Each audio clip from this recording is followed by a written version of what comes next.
Okay, it's Fulham. It's the first home game of the season. Got the new United We stand out here. Put a lot of work into that, and it's great when it finally hits the streets, and those streets are dry because this time yesterday it was very wet in Manchester. And there's all sorts of external factors can affect a match day. The traffic is really bad today. It was really bad yesterday. I left central Manchester 70 minutes before the manager's press conference and arrived 3 minutes before. I had a train cancelled on me. It's what we do though, isn't it? So this season, how are we feeling? Well, I'm talking before the game, so everyone who I speak to is optimistic, and I think most football fans do feel like this before the start of any season.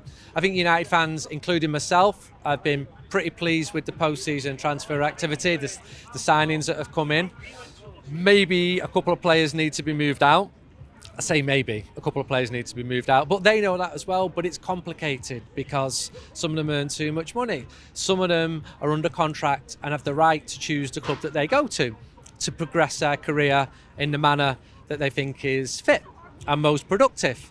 And because they have a contract, well, why'd you sign a contract? To have security. But let's look at some of the incoming players. De Ligt, I think United fans really welcomed him. I saw him as a teen and he was fantastic. Let's hope he can get back to those levels. And I'll be writing a lot about some of the new players, having spoken to people who know them really well. Joshua Zirkzee, well, yeah, obviously he's played in Holland. Mazraoui is a player who technically I think I've been told is excellent. Hopefully fitting in more with the way that Manchester United want to play. So this is key. Before the end of last season, after that defeat at Palace, United changed the way that they wanted to play. Because they had to. Because they were going to carry on losing.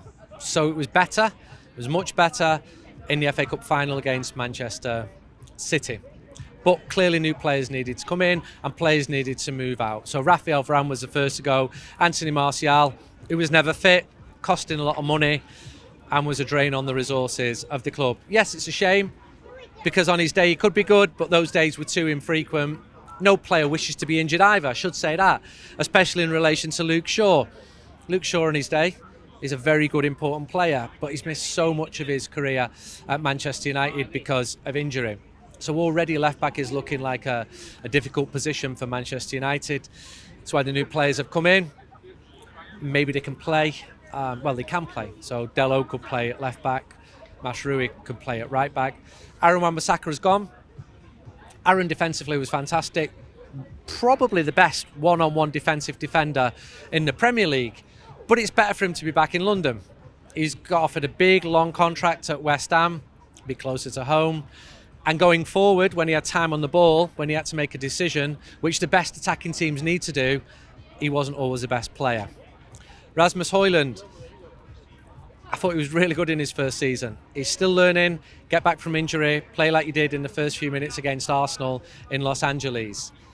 Leny Yoro, I've written my editorial about him in United We Stand. Loads of detail in there, loads of information I didn't know about him. He's a player that most of the big European clubs wanted to sign. Manchester United have got him. Not great that he's injured, clearly, but some good can come from it. He can settle into his new environment in Manchester, and I don't think he was brought to be an instant starter this season either. So that just about covers it for the players who've come in. What's realistic for United this season? I've said so many times, top four and a trophy. I'll stand by that. I don't think the team's going to win the league. Surprise me, you know? Manchester City might get into all types of litigation and punishment, and their league position might be altered dramatically. But I think we all know that this is a team that should be coming together. But then I would have said exactly the same thing this time last year. Erik ten Hag, he's not going to survive another 8th place finish. I don't think the team will finish 8th again. I'm glad he stayed. I was very vocal in supporting him before the FA Cup final and felt vindicated, and he certainly did, after the FA Cup final.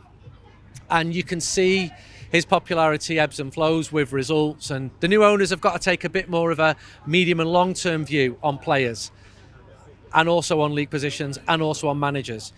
There's been big changes around Erik ten Hag. The coaches, some guy just walked past, just laughs at you. It's mental when you do this. Remember during the Euros, someone just stood behind me going, "Way!" I went, "Stop, what does that mean?" And he went, "Way!" Yeah, but what does that even mean? I said, imagine if I come into your work and just stood behind you and started going, "Way!" He got off on his toes anyway, as he should have done. The mood is good. If people want to walk past and make a comment, that is absolutely fine. The assistants who've gone, they'll be missed. Benny McCarthy was very popular among the players. I know he's old and he's gone now, and we're not supposed to say that players who've gone or staff who've gone were really good, but some of them who've left are really good. I know we're supposed to say everything new's shiny and fantastic and there's going to be an improvement, but there's no guarantees that's going to happen either. So excuse me for being a little bit circumspect until the season started, until I can see what this team is about, until I can see what they're like in Europe, because last season in Europe was an absolute shambles, wasn't it? The Europa League this year, win it, go for it. The finals in Bilbao, big competition, could go to some interesting places. And let's be realistic, this Manchester United team are closer to winning the Europa League than they are to the Champions League. It's just not that good. It's got to come together. And it can come together. Things can change pretty quickly. I can remember 2005 when it was all doomed for many reasons. Into 2006 when United got knocked out of the Champions League group stage in 5-6. By 2007, Manchester United were in the Champions League semi-final and won it in 2008. So things can turn quickly. But then we had Rooney coming through. Well, he was established. Ronaldo getting better. Tevez. They were brilliant. We ain't got those players now. But Højlund could be very good. Could be. Casemiro may have a much better season. Certainly looks leaner. Marcus Rashford could have a much better season than last year. But we don't know that. Stood outside here before the Fulham game.